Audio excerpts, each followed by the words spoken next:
Well, good morning. We're here today with Ben Peel, co-founder and the chief innovator of John Roberts Botanic Request. Good morning, Ben. Good morning.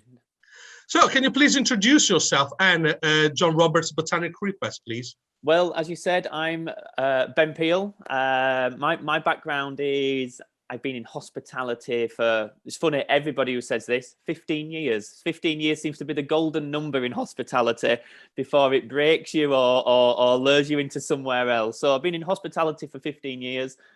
And I got out of hospitality into distillation. I started as an apprentice with the pinnacle brand within this gin explosion, Sipsmith. So I started as an assistant distiller, then a distiller, and I became a bit of a multifunctional role within the company. I noticed there was a missing role for an innovations manager, a dedicated liquid developer, full-time. So I pitched for it and I became the first innovations manager for Sipsmith, crafting and designing spirits, utilizing the knowledge I've learned from the distilling side. And then I ended up finally moving over to global marketing, working on serve strategies and brand positioning and brand advocacy and stuff like that, dubbed as the Minister of Education. And I was there for maybe, just off the top of my head, maybe 4 years, 5 years, and then decided to leave. We lived on a boat in London and we was part of the rat race in London, wanted a different lifestyle. And my roots and home is here in West Yorkshire. So we decided to quit our jobs, me and my life partner, who also is my co-founder and business partner. We sold the boat and we moved up to Yorkshire, where we know that the pound goes far further than it does in London. So we moved back to my homeland, and from nothing, from ideation to development and execution, we decided to build a micro distillery and liquid lab at our home because we wanted a different pace of life and lifestyle. Developed a product and branded it, designed it and positioned it, and that was John Roberts Botanic Request. And we launched from nothing to execution within 8 months. Wow. And then we launched to market. In the 9th month, we was commended by the Spirit Masters on the world stage with commended with a silver medal, which I think is pretty astonishing. We're very proud of that. We are now about to commence our 3rd batch. So what's that, April? You do the maths. April, May, June, July. We're now rolling into a third batch. And our strategy is small steps in the right direction. We're not aggressively pushing or forcing it upon people. We want it to grow naturally and want people to drink it and pour it. So it's growing, and it's growing nicely, which is nice. And that's where we are. So John Roberts Botanic Request is a spirits brand. Not only a spirits brand, it's a people brand. Yeah, we celebrate. Our motto is we believe that everybody has an element of exceptionalism inside of them, and it's what makes you, it's what makes me, and it's what makes my partner. And some people are maybe shy or don't know how to embrace themselves, maybe from peer pressure and external pressures. So what we want to do is create a platform and a brand that people can relate to, that will help them, give them the confidence to be themselves. Because it's what makes them unique. And what we decided is to create a unique spirit to match. And the way we make our gin is quite unique, which I can tell you about later if you like. We use some innovative techniques, ultrasonic sound extraction and vacuum pressured maceration, which has got us a little bit of notice from the American Distilling Institute for, I guess, pioneering techniques regarding flavor. So the brand is very forward-thinking, innovative, creative, and characterful, and that's what we want to celebrate in people. Fantastic. Okay, can you please tell us some more about the status of the market, the industry, not only Yorkshire but also in the UK?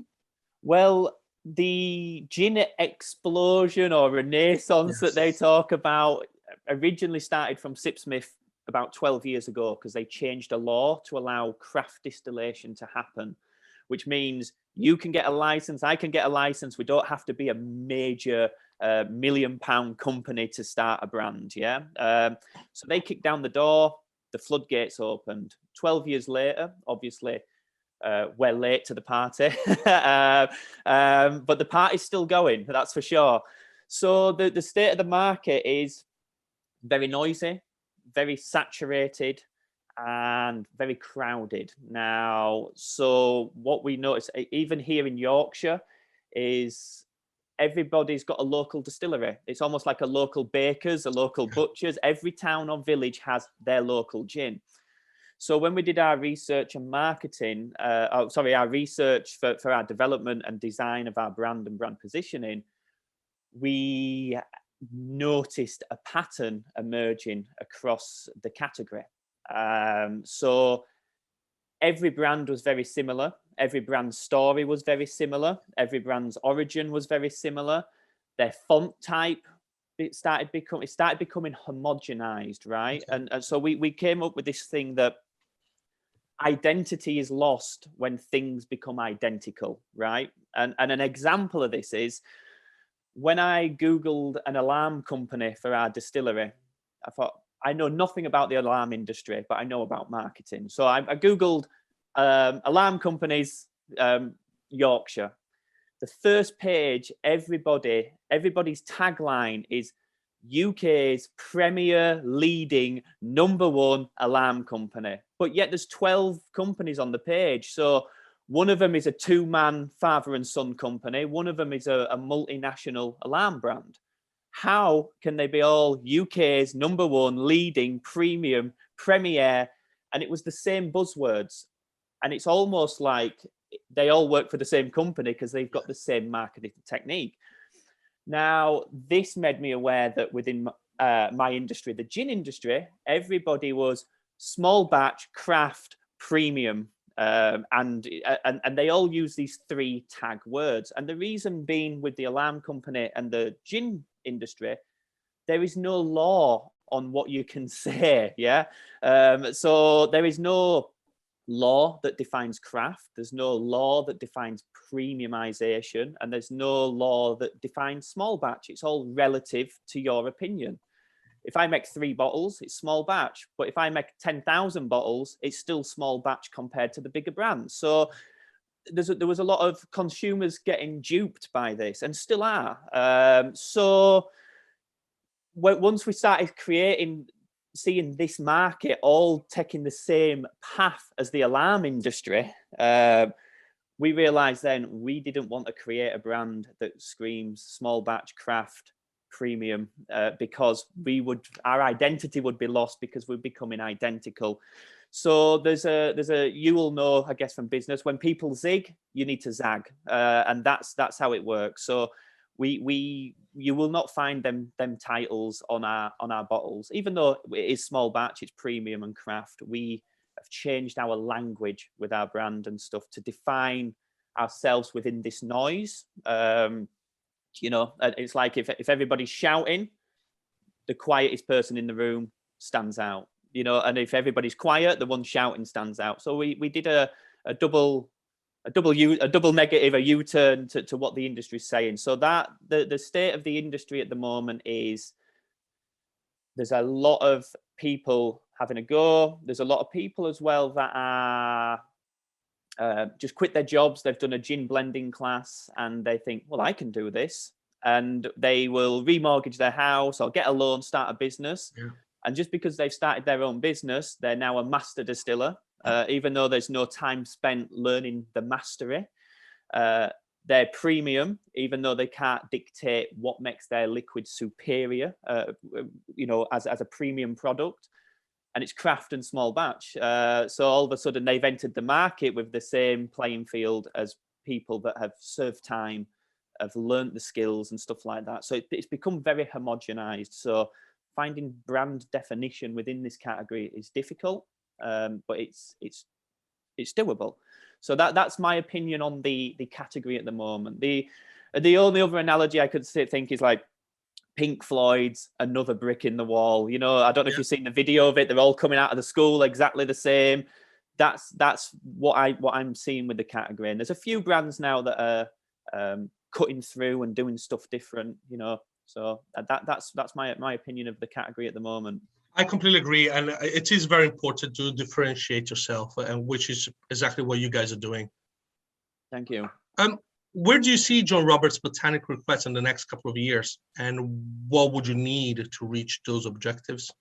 So for me, we launched during lockdown, and and when I said we're a people brand, the hardest thing about being a people brand is not being able to connect with the people. Yes. So for us, our aim is to we're now looking to secure a site, because our licensing, because we're in residential kind of area, dictates that we're not allowed, footfall to the distillery. Which then there's a hurdle. We're a people brand. We want to connect with people, want to meet people, want to talk to people, want to empower people. We want to hear people's stories. So we're now looking for a site that we can then that we'll grow into, but it will be opened up as a visitors centre. We'll hold events, different types of events for different walks of life and different people and different skills and crafts and arts and stuff like that. So we're looking now to secure a site, build a John Roberts Botanic Request innovation center, so to speak, where we will distill our product and entertain and host and stuff like that. At the moment, we've launched nationally, but we've focused regionally. We are just in talks at the moment for UK distribution, which means then we can start rolling out with a little more ease to more regions. We've had a lot of interest for overseas export, but my thinking is you got to crawl before you can walk, you got to walk before you can run, and we're very much at the crawling stage. So sometimes you have to say no to opportunities because it's just not right yet, even though... Yeah, do not close the door. Keep them slightly open, but step by step is very important. Yeah. So we are in talks with them, but they are willing to wait for us to grow, which means they're maybe nice people that we want to work with rather than just cutting us off. So we'll want to grow out to that. So regionally, nationally, and then export ideally. That's amazing. Hopefully, we'll start seeing your the gin all around the world.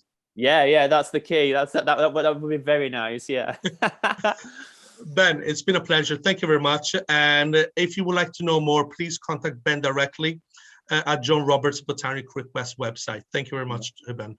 Lovely. Thank you very much. Take care, Andrea.